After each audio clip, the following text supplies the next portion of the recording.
ये मेरी पहचान है और ये पारुल यूनिवर्सिटी की पहचान है।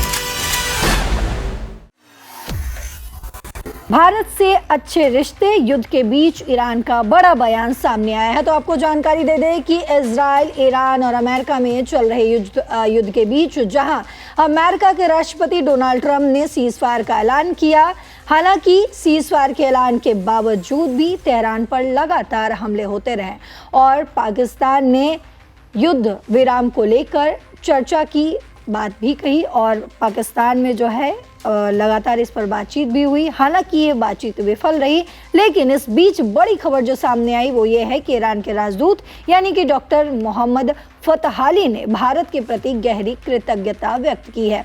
उन्होंने क्या कुछ कहा वो भी आपको आगे बताएंगे। उन्होंने कहा है कि कठिन समय में भारतीय लोग विश्वसनीय और दयालु साझेदार साबित हुए हैं, यानी कि वो तारीफ करते हुए भारत की नजर आ रहे हैं। इसके अलावा राजदूत ने पश्चिम एशिया में चल रहे तनाव और संघर्ष के बीच भारत सरकार को भी सभी जरूरी व्यवस्थाओं में सहयोग के लिए धन्यवाद दिया है।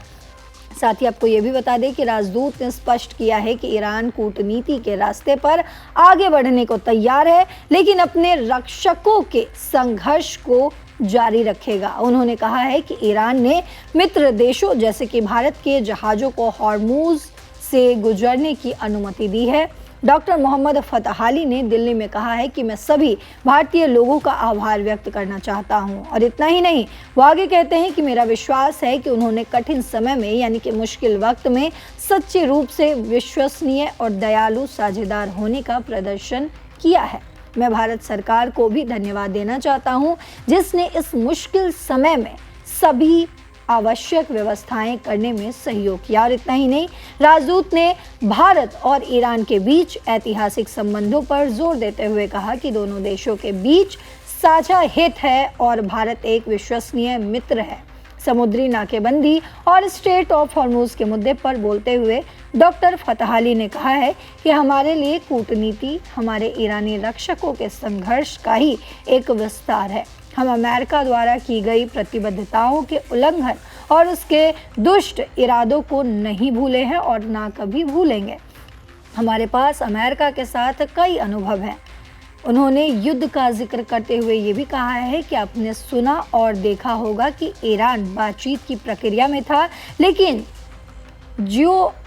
हमने देखा कि किस तरीके से इस बातचीत के दौरान इजराइल और अमेरिका ने हम पर हमला शुरू कर दिया। अमेरिकी सेना ने कहा कि ओमान की खाड़ी और हॉर्मुज के पूर्व में अरब सागर में नाकेबंदी लागू की जाएगी। और रॉयटर्स के अनुसार आपको जानकारी दे दें कि नाविकों को भेजे गए नोट का हवाला देते हुए सेना ने कहा है कि इस नाकेबंदी से स्ट्रेट ऑफ हॉर्मुज के रास्ते ईरान के अलावा अन्य जगहों से आने जाने वाले जहाज़ों के आवागमन में कोई रुकावट नहीं आएगी। वहीं अमेरिकी सेना ने कहा है कि ये नाकेबंदी सभी तरह के जहाज़ों पर लागू होगी, चाहे वे किसी भी देश के झंडे लगे हों उसमें। नाविकों को भेजे गए नोट में ये भी कहा गया है कि कोई भी जहाज जो बिना अनुमति के इस नाकेबंदी वाले इलाके में प्रवेश करेगा या वहां से बाहर निकलेगा उसे रोका जा सकता है, उसका रास्ता बदला जा सकता है या उस पर कब्जा भी किया जा सकता है। तो ये बड़ी जानकारी सामने आई जहां इस युद्ध के बीच भारत के लिए बड़ा बयान ईरान की तरफ से सामने आया, जहां अभी तक हमने देखा कि भारत ने कई बार ईरान की मदद की है। अगर हम कश्मीर की बात करें, खासकर कश्मीर के लोगों ने कश्मीर की तरफ से ईरान के लिए एक बड़ा जो है मदद भेजने की कोशिश की गई।